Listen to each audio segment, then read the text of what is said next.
Good morning and welcome to our discussion segment this morning, where we're going to take a look at demanding accountability for Nigeria's rising loans. You see, Nigeria's debt profile has been on a steady rise over the past decade, with successive administrations borrowing trillions in both domestic and foreign debts. Where has that taken us? Yes, while government officials argue that these loans are necessary to fund infrastructure, education, and then healthcare, including social programs, citizens are of the opinion that the growing, increasing borrowing of funds to run this country is of big concern to them. And they are now talking. They are now saying, where does it lead us? How should we have done it better? What should we have done better? And to talk with us this morning, we have an expert. He is from the Department of Economics, Chukwuemeka Odumegwu University. We're talking about Dr. Nonso Ekesiobi. Nonso, you're welcome to the program. Good morning. Thanks for having me. Okay, meanwhile, Chidimma. Yeah, I'm still here.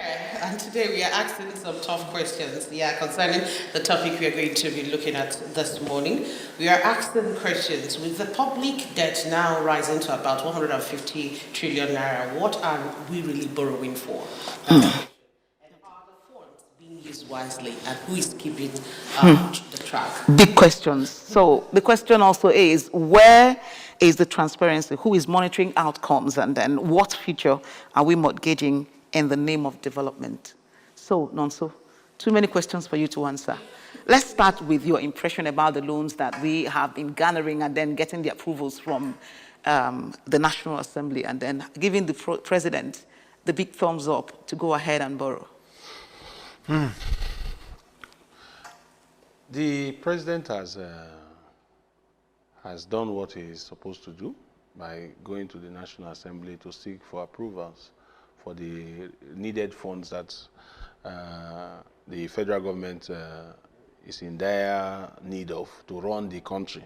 And for some time now, it's not just this government. I think towards the end of, Jonathan administration, 2014, 2015, then the late former president, Muhammadu Buhari, you see that we have been having a growing, insatiable appetite for loans. And that's where people ordinarily get concerned, and rightly so. Because going by our trajectory, as far as borrowings are concerned, people are a bit skeptical because the general mood outside there is that, okay, that the rate at which we are borrowing is becoming concerning, up to the point where our loans are almost moving neck on neck with our debt servicing, rather, is almost moving neck and neck with our government revenue. So it's as if what we are earning as a country is more or less going into servicing existing debt, and we are adding to the pie. Yes, in economic thinking, yes, we just I think it was rebasing. Yeah, we just rebased the economy, and our GDP position looks as if it increased. Though some experts will argue that that increase is nominal, is on paper. So that rebasing made it look as if, yes, we now have some more room to borrow, because we look at the debt to GDP ratio to compare the state of our borrowing to know whether it is sustainable or not. But while we are looking at debt to GDP ratio, we also should be looking at debt to revenue ratio, because that is where the problem is. Are you making sufficient funds? And some skeptics again will also say that, why are we even borrowing? That's I thought we are supposed to be enjoying the benefit of a subsidy removal. So where is all that subsidy money going? So I just saw that headline this morning in one of the dailies, and I was like, these people can never cease to amuse us. Oh dear. That's how can you just all of a sudden you are okay, now you are now tying loans and you are now tying projects to what's it called, the subsidy removal gains. So what have we been using the previous ones to do? Yes, At some point, state governors received increased allocation from that, but that doesn't explain the entire story. So when people are complaining about loans and the rising nature, I always want to look at this thing from a general perspective, because if you look at it, is not just the government that is borrowing. Nigerians are also borrowing. And it is not bad when the country is borrowing, no problem. But when the country is borrowing and the citizens are borrowing, you know that you have a debt-ridden economy. Yeah. Yes, and it has increased. I think there was a report I read not too long ago where it said that consumer credit, there's a rise in consumer credit in the private sector of over 40% in the past about 2 years, for 2 years now. So the rate at which Nigerians have borrowed in the past 2 years have increased by 40%. Why? Because they are trying to meet up with the rising prices of goods and services in the market. Okay. The inflationary pressure in the country is choking.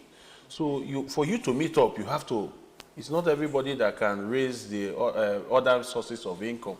So in that case, it is rising to the point where, you know, like I said, over 40%. And not just that, as the rate of these loans for consumers are rising, so is the default rate.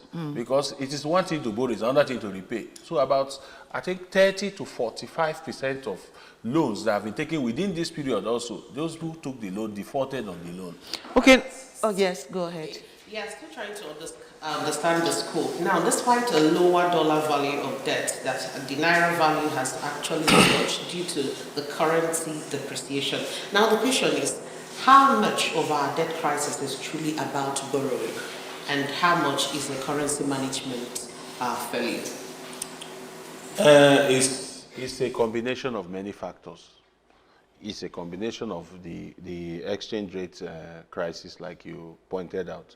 You know, with the unification policy at the assumption of this current administration, we saw a very sharp, you know, fall in the value of the, and you know, this economy is still largely import dependent.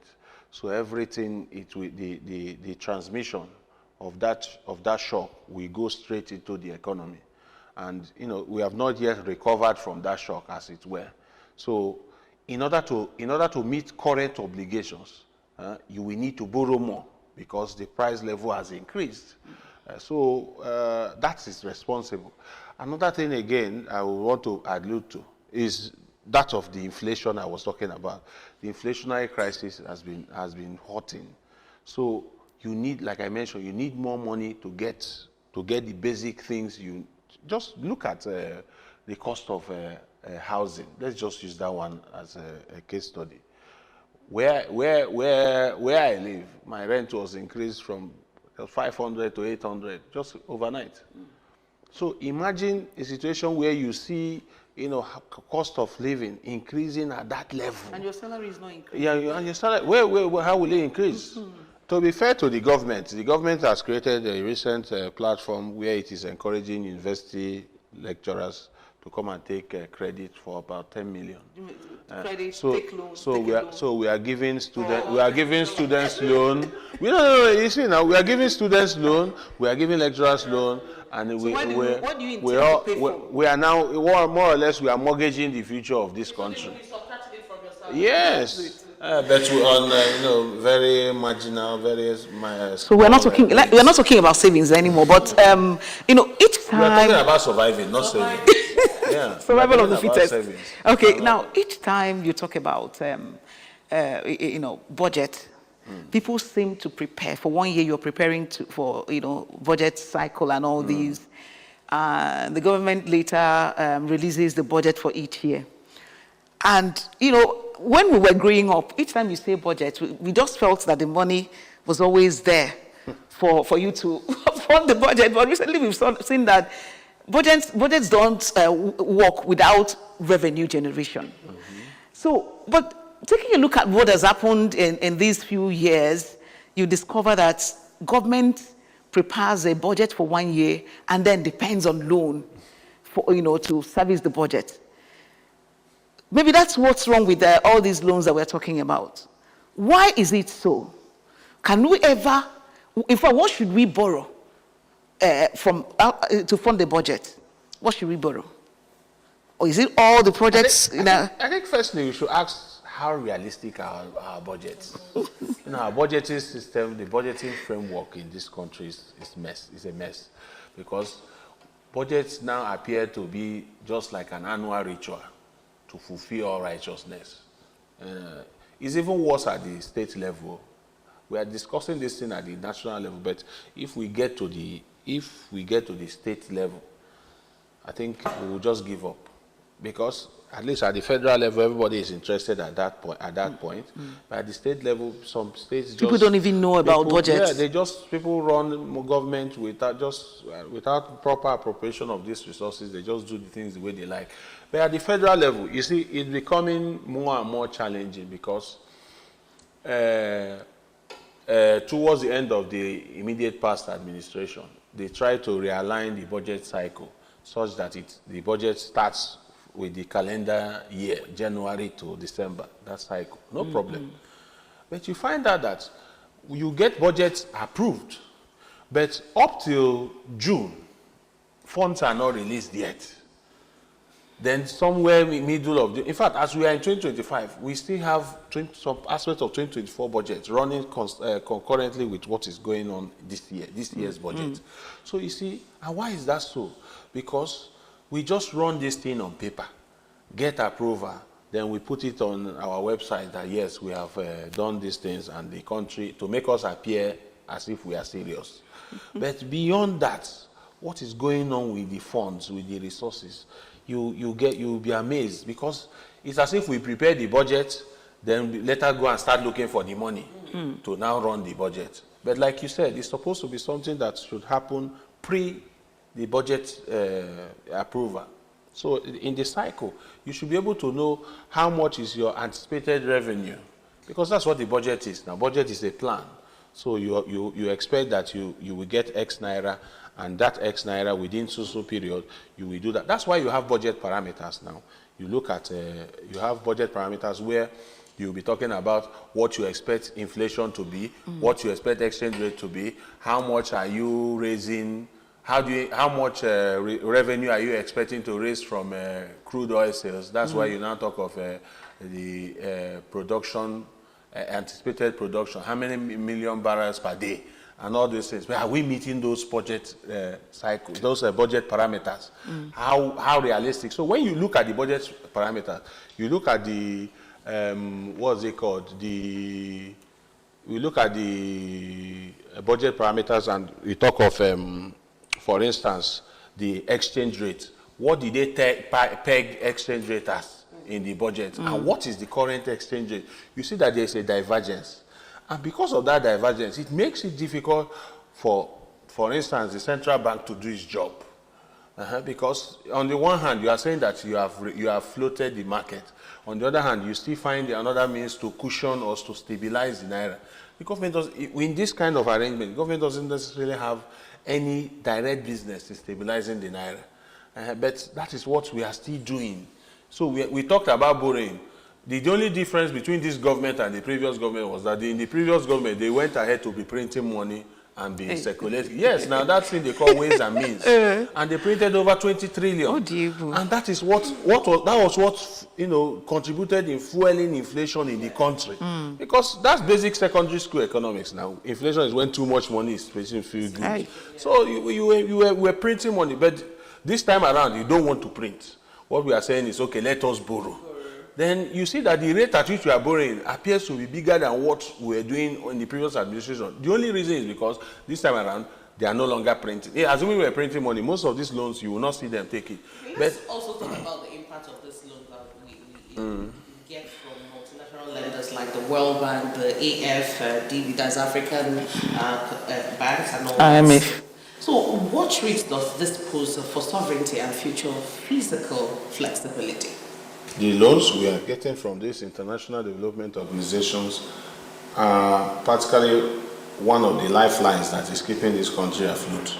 Are you serious? Yes. We've had some governments, maybe state governments, resisting taking those loans because they felt that they will be under pressure and there will be no gain. Yes. Of course. Well, like I said, it depends on who is running affairs at both the national and at the state level. For instance, to the credit of our own governor, he is not, and we hope he doesn't get into the mood of borrowing recklessly like some other state governors are doing. That is where prudent fiscal management comes in. But in our own case, the sovereignty, our economic sovereignty is at risk because when these people give you these loans, there are certain conditionalities attached. They tell you don't do this, don't do that, liberalize your market, don't give subsidies, don't do this, don't do that. But when if you withdraw all those things, it makes the economic reality of having Nigeria very harsh. So how then does the government balance the two? And now we are talking about, you are still talking about loan. How can you even, when you are not even producing, the little you are producing now, countries like the United States is placing a huge tariff on you. So you still depend from them indirectly, and at the same time, you cannot trade with them to an extent. So you see, we need to start having a serious conversation, and thank God you are talking about, we're primarily trying to look at how to make these loans accountable. We are not saying that loans should stop. We should stop taking loans. I, for one, I'm on a credit facility as we speak.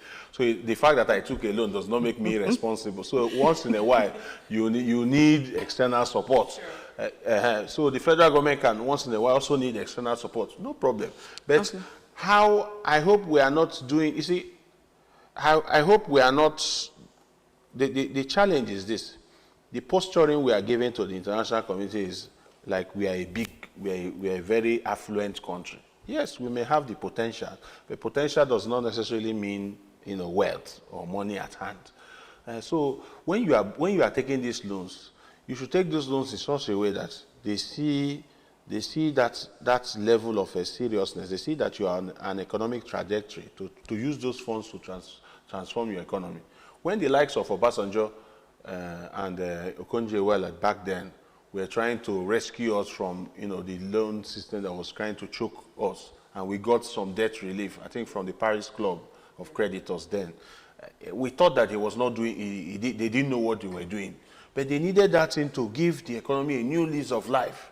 But somewhere along the line, especially when the international oil market began to fluctuate, we now went borrowing crazy again. And now we are back to square one. Okay, now, if we are to borrow, because already having interactions with a lot of people, I've got to know that, borrowing is necessary if a business should thrive. And we see Nigeria as undertaking a business trip, because you don't rest until you give the people what they want, and that's business. Now, if we are to, someone also said that he borrows, so you should borrow, and don't be afraid of borrowing. Me, I tried borrowing once, so that was when we started this job newly, and I almost died of, each time I remember it, no matter how small that money was, in fact, I wasn't myself. So for Nigeria, no problem. It's not a human being anyway. After all, government is a continuum. But what should we consider before taking a loan? Before taking any loan in Nigeria, because it's like taking loans for Nigeria is a free-for-all thing. You just come, get up in the morning, and then somebody advises you to go and take a loan from China or from. You don't even take a look at what it will entail for the nation in the future. So what should we take? What should we hold as a critical base why we should borrow? Obviously, you borrow to address both short-term and long-term needs. For instance, if there are urgent emergencies that you need to address. We're talking about Nigeria now. That's what I'm saying now, as a country. Because let's face it. Because do you know why I'm asking this question? You said we borrow to address urgent needs. Do you understand? And we still have a health sector having problems, education having problems. We've been borrowing. So does it mean that we just wake up in the morning and borrow? What should we take a look at before? What should we hold our hands? If we borrow for the urgent needs, we don't use it use it for something different. Transparency. Are we transparent enough in taking our loans? I want to give you this analogy before I answer this question. Running an economy is basically common sense, just with some expert knowledge as well. As an individual, there are priorities that you have. So before you begin to make any expenditure decision or any borrowing decision, you will need to, what do you call that thing again? Basic economic scale of preference. Okay, scale of preference. Just arrange your priorities. Then know the most urgent. Is this something you can fund personally, or you need external support? That external support, is this something you can get from family members, from friends, from neighbors? If not, do you have to go to a recognized financial institution to get this thing? That is getting it from institutional sources. Then that's where you begin to now consider your options as far as the favorability is concerned. Are we using up our scale of preference? So in our own now, that's where the problem lies. What is our priority? And who gets to decide this prioritization process? And that is where the leadership recruitment comes in. Because when the person who is leading you is maybe interested in going for pilgrimage, either in Jerusalem or in Mecca, or the person is interested in hosting parties, or the person, so you consider the thought process of these people who are taking these decisions on our behalf, these fiscal decisions on our behalf. So when you consider their thought process, you now see that is why in this country we celebrate maybe renovating. You see, we just renovated the, what do you call it, International Conference Center with I think it was 37 billion. And now we are renovating the Lagos airport. No problem. Yes, no problem. But the thing is that a priority project? If that is a priority project, they should explain. Yes, they should explain why it is a priority. That, look, that Lagos is the commercial capital of the country. I'm not doing their job for them, for instance. And majority of investors, commercial, business personalities come, that is their first point of call. So, and your airport is the first thing they get to witness when they come into your country. So we just want to try and give it a facelift, something like that. So we understand what they are trying to do and what is going on. Then secondly, how was the, will I call it project or the procurement or the whatever, the bidding or whoever got that contract, how did it go through? How, what is the valuation like? Because you cannot be borrowing money and be spending twice as much on a particular project. You should be frugal. You should be very, considerate in your expenditure. That is why there was a state, I just saw one of their circulars not too long ago telling local governments and co not to have PAs and SAs. Wow. And I was like, wow, this is where to start. But the person who is giving this directive, how many does he or she have? Yes, now. So we cannot be borrowing money and be spending like rich kids. No, we should be very strategic in how we are utilizing this money. That is where now, for instance, conversations like this comes in. We have many civil society groups, SERAP, Center for CDC, and so on and so forth, JDP, everybody, is pointing to, even the media, as like I just said earlier, even the media, everybody is calling their attention to these people and to know what are these loans actually, used for. And again, there's something again with the loans. It is one thing to borrow. If you want to use it for social investment, beautiful. When you talk of social investment, you are talking about education, like you said, health, like you said, beautiful. But beyond social investment, any other investment you want to use the loan to address should be a project or an investment that will be able to yield something that at least can cover the loan. At least can cover the loan, or at least if not give us, many things in return, but at least should be able to cover that loan, the cost of borrowing. And not just that you want to take a loan and you want to do, for instance, during the Buhari period, there was one they did from Daura to somewhere in Niger. And I was like, what is the economic prospect of this project that you need to spend twice as much? Because obviously the project will be inflated. You need to spend twice as much on that kind of this thing. But you cannot have a rail system connecting, for instance, the southwest to the southeast, where you know that the volume of economic transactions, goods, service, people that are moving along this axis can cover whatever costs that they use to produce it. So you see, the economic concern, the balance between the economic concern and the political concerns are something that we also need to look at in how we manage this loan. Do we cut our cost of governance so that we can utilize this money, judiciously? These are the things. Clarity begins at home. Oh.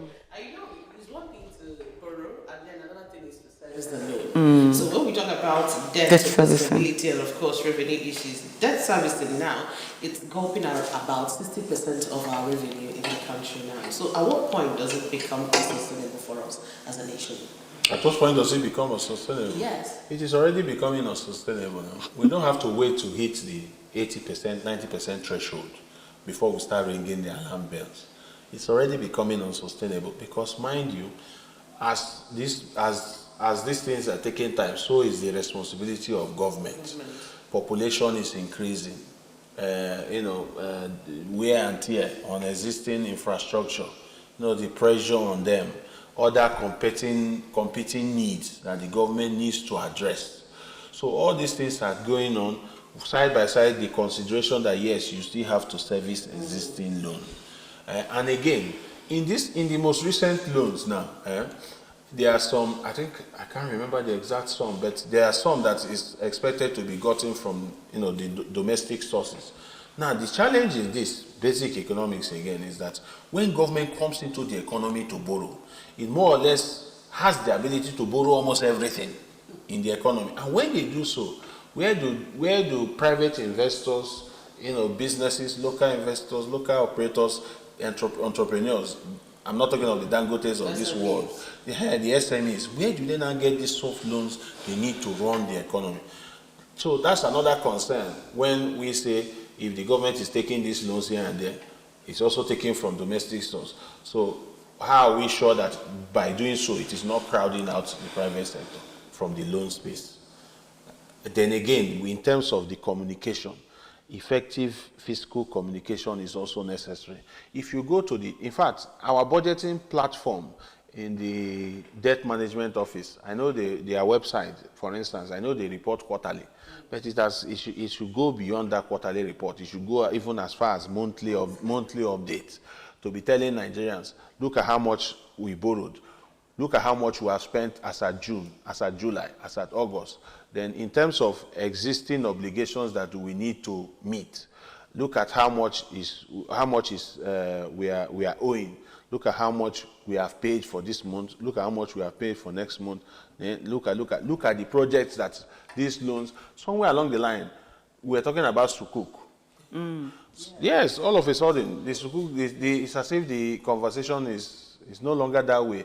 So but now I think prominently we have is it Muslim Bank or something? Yes, they are looking. Yes, Islamic Bank. Islamic Bank. Yes. They're now the ones really sponsoring a lot of programs and projects. You get infrastructure finances from many sources.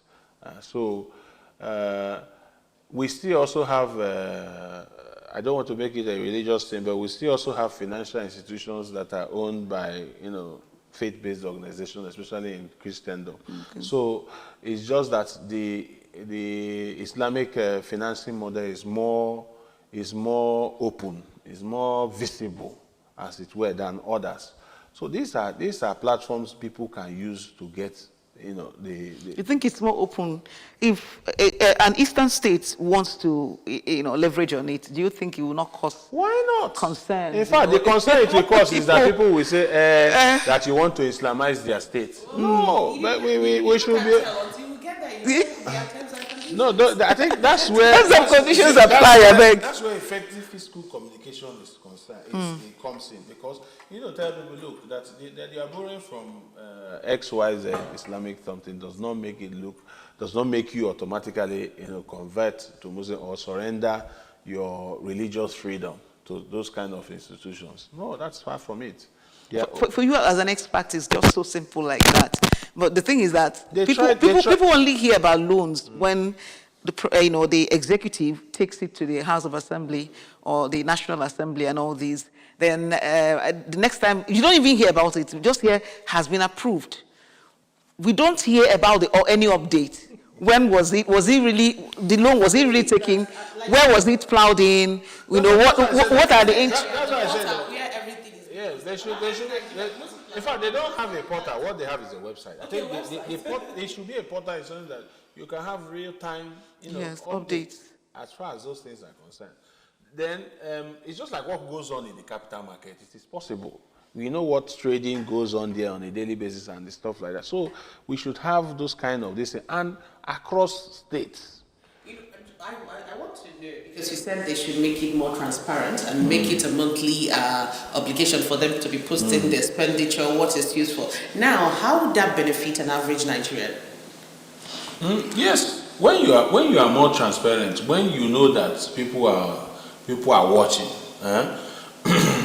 the tendency for fiscal rascality will reduce. Yes, fiscal rascality in the sense that government does not spend money abruptly or carelessly.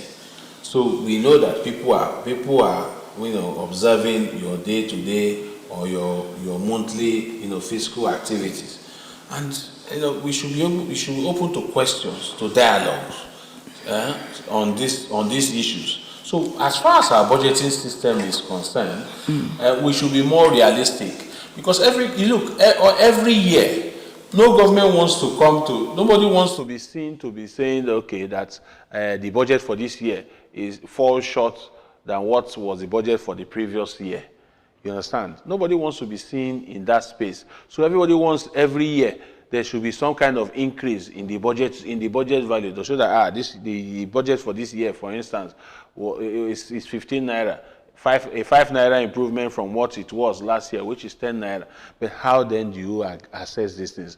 Remember, we talked about the budget implementation rate in this country, and I can tell you categorically that we have not implemented more than 40% of our budget in the last 5 years. Okay. Well, at this point, we want to take a break. When we return, yes, we want to take a street walk, and when we return, we'll take a look at how best and what to consider before we take a loan. How can we get out of this rising loan profile of our country? We'll be right back. Don't go anywhere.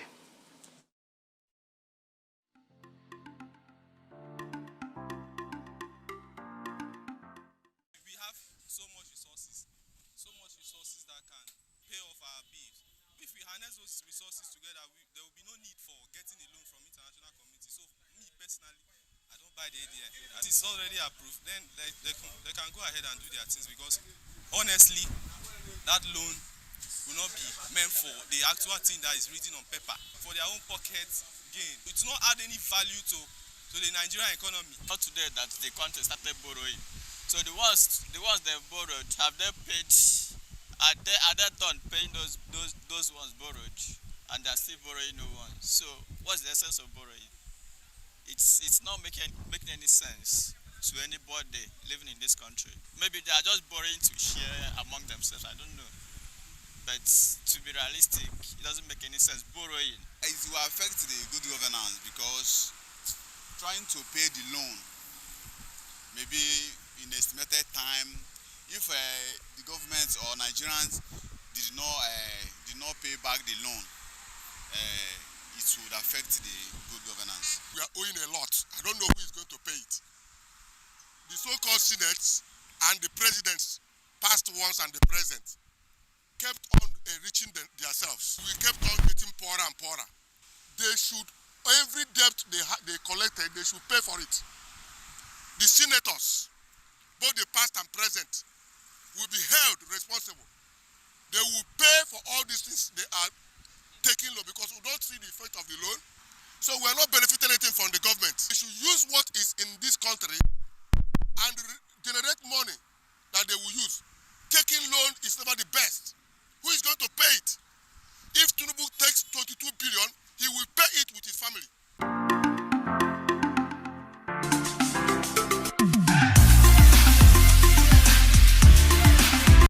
All right, you're welcome back to the show. We've heard from our respondents out there in the street, and one of the respondents said we should hold the leaders responsible, that they should pay up everything that they have borrowed from the lenders and all that. Yeah, that's quite funny because I don't know how we're going to hold them accountable for them to pay it up, because they will say that they use it for the nation and not for their personal needs. But then we are talking about accountability. Right now, just before we went on that break, if you said that, yeah, we are going to be looking at modalities, things to consider before we even try taking a loan. Now, as a Nigerian, I know there are appropriate way or process where we will sit down and talk about it and say, this is what we are taking this loan for, and we are locating it to this particular thing. Immediately we get it. Now it is as if in this country, just the presidency will just wake up one morning and decide to go to the Senate and they will approve a loan.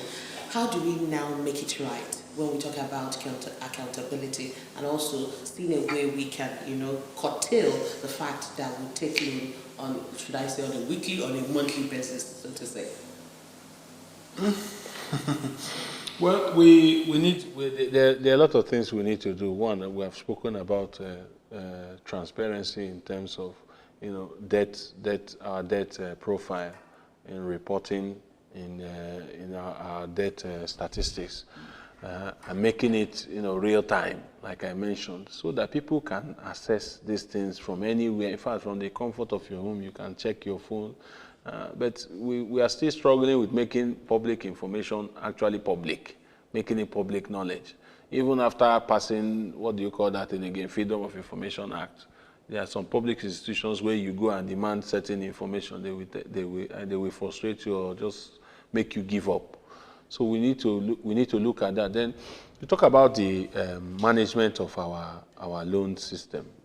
Management of our loan system now that's another issue. Like I mentioned earlier, there are short-term obligations and there are long-term considerations. So in the short term, something can happen that can make you require extra money, unforeseen expenditures, emergency or infrastructure breakdown that needs address. Not borrowing to pay salaries. So when you borrow, you can address those short-term needs. But borrowing is supposed to be a long-term thing, basically.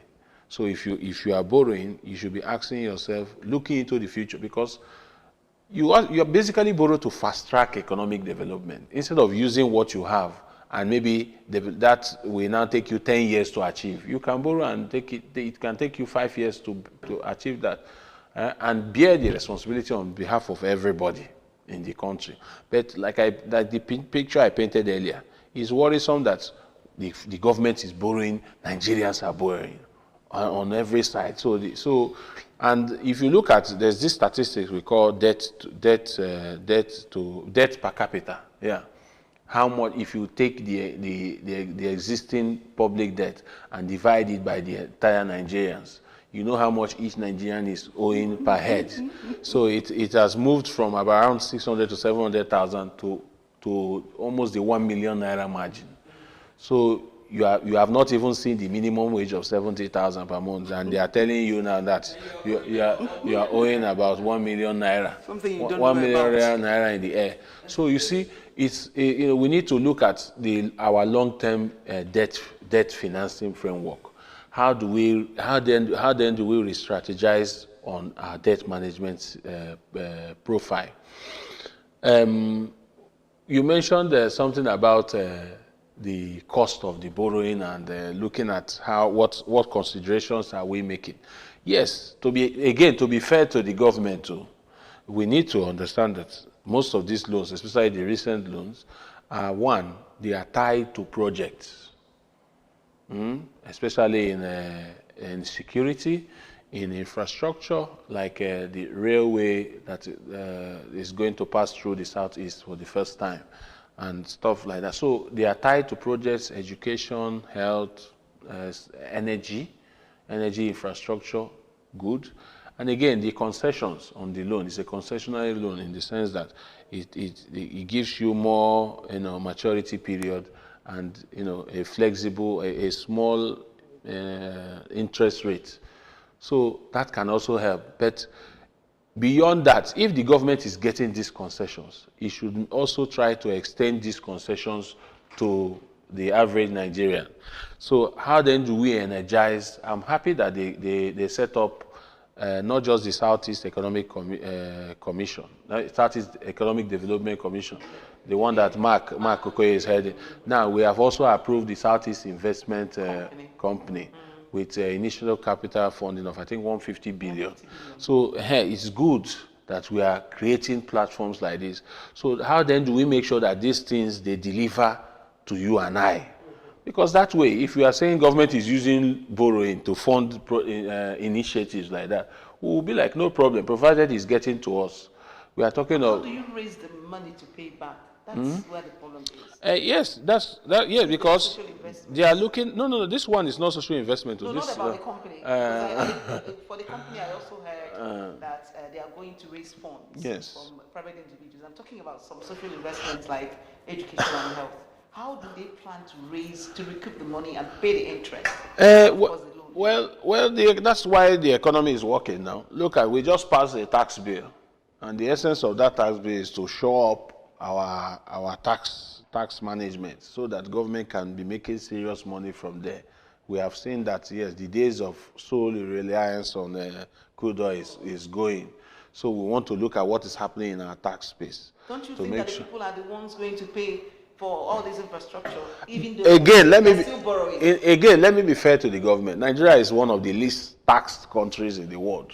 With what we have now. Yes. By January, we'll start the petroleum tax, 5%. No. That's where the problem lies again. Those commodities that serve as a lifeline for the average Nigerian. I don't agree with the government on taxing gold ahead, because we know that with what has happened with the Petroleum Industry Act and what the emergence of Dangote and the rest. So you've seen they've removed subsidies to make that place competitive. So Nigerians are paying already with the high prices. We have come to that reality, no problem. But putting an extra tax on that is what I don't personally subscribe to. They should leave that. It's just like saying, instead of focusing on proper taxing income, you are focusing on VAT, for instance. And thank God they didn't do much to the VAT, because VAT, that one is easy to collect, tax all commodities. So, but those in the higher income bracket can adjust to VAT tax increase easily than those in the lower income bracket. So now what I'm saying is that there are a lot of businesses operating in this country that do not even have proper tax assessment, tax records, let alone paying these taxes. So because the government has not been serious, because we have been comfortable with what has been coming from crude oil, but now that we are getting into the serious business and the conversation around taxing, we are expecting that the contribution of tax to our revenue, the percentage should come up to about 40%. With this policy, the government should also look at what is happening in the extractive industry space, apart from crude oil. So solid mineral, gold, all these things that are illegally mined. Illegally. So there are some monies that we have not yet. There are some resources that we have not yet tapped into as a country. And look at what is happening in the ICT space. Globally, most of the countries, look, Nigeria is pursuing a $1 trillion economy by 2030, when about 4 or 5 companies in America have a market capitalization of over 4 trillion. So our country is not even up to a quarter of one company in America. So, and where is that conversation heading to? It's heading to the fact that yes, what is going on in the science space. So how are we? Look at the world now is talking about AI, artificial intelligence, robotics, machine learning, the fourth industrial revolution, all those things. So where are we in that space? Are we going to fold our hands and say, okay, they should go ahead to produce and we will end up buying as we used to? So how then do we get into the conversation? Not only to promote our, what do you call it, energy security, but this time around, technology security as well. Because when you rely on, in a world that is moving towards the future of technological warfare, or a technology-driven economy, where do we stand? Because a time will come when this our population that used to be an advantage to us. They say you have the largest population. It will be nothing. Okay. Still talking about demanding accountability for Nigeria's rising loan. I need to say this. We've had instances in some other countries, maybe it has not happened to Nigeria, but in some other countries, neighboring countries, where loans were taken from China, and then at the end of the day, they could be serving the loan. And national assets are taken. they surrender their national assets. They have to surrender critical national assets. And in some of these instances, they said that when you deal with some countries whose lingua franca were their national, or was their national language, was their national local language, that what they do is, while taking loans, they prepare the loans by just using their language. Do you understand? Like China now, they use their language, their writing and all this, and prepare the document. And Nigeria signs without even understanding what it's all about. At the end of the day, you see yourself losing your asset because you didn't actually take a look at the terms and conditions because they were not written in your language. Now, why should that be? Shouldn't it be a mutual understanding? Shouldn't there be a mutual understanding where if you're an illiterate in this language, then we use a more centralized language? Then two, those who handle loans without expertise, without recourse to getting experts like you to make sure that the roads are very fine for both parties, can they be brought to book by the law at the end of their tenure so that people will now take caution before approving loans during their tenures? No, see, the truth is that nobody is holding any. For instance, the ones that Buhari did now, nobody's going to, if he's still alive, nobody will talk about him. Nigeria will bear the brunt and all this, and he will go. Tomorrow, another person will borrow and go. That's why again. that man said that they should be brought back To pay back the loans. Well, the honest truth is that we are not yet serious with these things, because if we have a practice in place where accountability is entrenched, where responsibility is entrenched, and where defaulters are brought to book. Just use one person as an example. You see countries, you see in the news, countries, maybe past leaders and this thing, one of them, being found guilty, being sentenced, and how many of them do you see in this country? In most cases, the few who manage to be sentenced are people who maybe are fall out with the government of the day. But once you decamp or once you pledge allegiance, all your sins are forgiven, all sins are passed away. And they tell you, allow the person that what happened, let us forget the past, focus on the future, and stuff like that. So it's very disheartening that we don't have that kind of system in place where those who mismanage the public funds, or those who were supposed to take this kind of critical decisions on our behalf, like considering the terms of the loan and this and that, or do we just jump into loans because we feel that, or we are tensed up, we don't have any option, so we are just going in, okay, any available source we just take. That is why when I see countries where these episodes have taken place, where they surrender their assets, and you see Nigerians concerned, I now ask, have you asked about the current state of that asset? Somewhere along the line in this country, I want to give you an example. The Obasanjo administration sold our refineries because he said that it was never going to work. The only way it could work is when it goes to private hand. Yar'Adua came in, maybe he was wrongly advised, and he cancelled that arrangement. Till today, how many of those refineries are working? And we have been sinking billions. Billions into it. So imagine where you now say you want to use that refinery, for instance, as a guarantee to get a loan. People will start shouting, don't leave our refineries alone. Sentiment. But we're asking, have those refineries been working for years? It's just like these airports we talked about that they are renovated. No, most countries now concession their airports to private individuals, private companies to manage. Where there is transparency anyway. To manage. No, most countries have taken their hands off managing airports, all this infrastructure, even rail stations and stuff like that. But here we are still talking about, we want to innovate, we want to do this, we want to do that. But it's crazy because if we are not careful, we borrow ourselves into the grave. Well, I think it's time for us to consider a national debt ceiling right now as it is. No, when you are talking about the debt ceiling now, the ceiling, a political arrangement can still come in and the ceiling will be extended. This is what is going on in the US, for instance. Trump, the previous administration came in, the Democrats made some amendments and the debt ceiling was increased. Now Trump is doing the same thing and they've given him that leeway. But at least in their own, there are still some checks and balances. But here it's not like that. So if you are saying you want to give a debt ceiling, who will implement that ceiling? I feel if there should be a debt ceiling, it should be an interest rate ceiling for you and I. So that when we go to banks to go and borrow, it's out of desperation. Before this country go choke person. When we go to banks, they should tell banks, for instance, no, that interest rate for, especially maybe civil servants, for instance, should not exceed 20%. Those doing business, Is 20 not too much? No, I'm just giving an example. What do you know the current rates? The current rates are within 30 to 40%. Aye. Yes. It's been a while. He went there.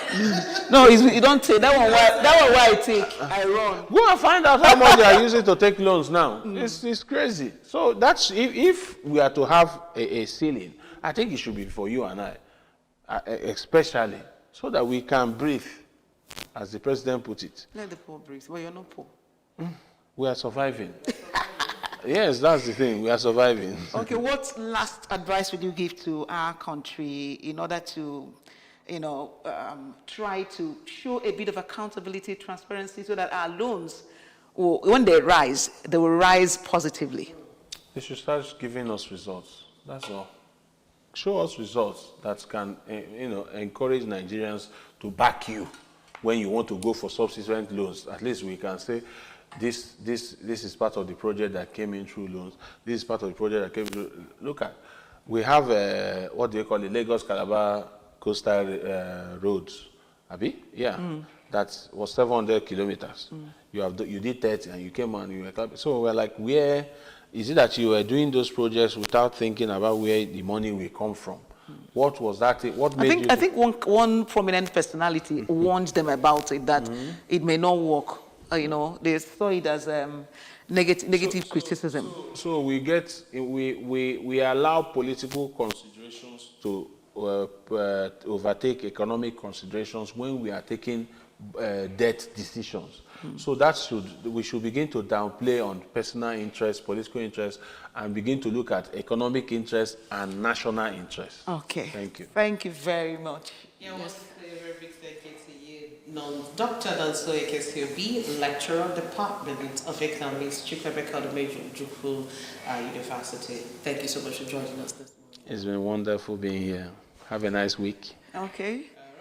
Well, that's it on our topic, demanding accountability for Nigeria's rising loan. Yeah, you've heard it from us. We keep talking.